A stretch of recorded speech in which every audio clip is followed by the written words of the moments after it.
Zbadal som, ako po ceste beha kačička s malým. Zastal som a v kanáli som videl, že sa pohybujú ďalšie malé.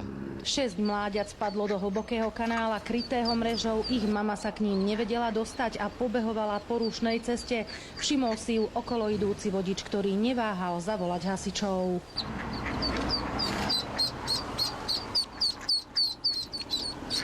Za mamičkou.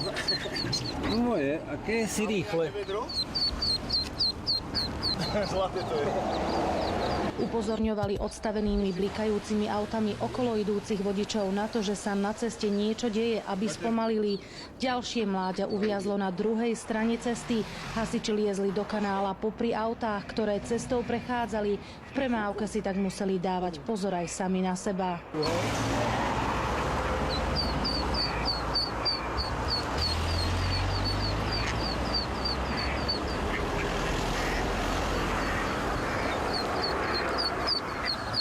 Behala určite aj s malým.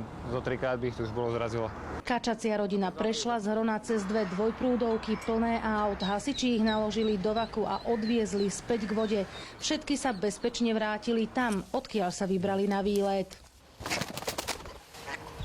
Oni pôjdu za ňou.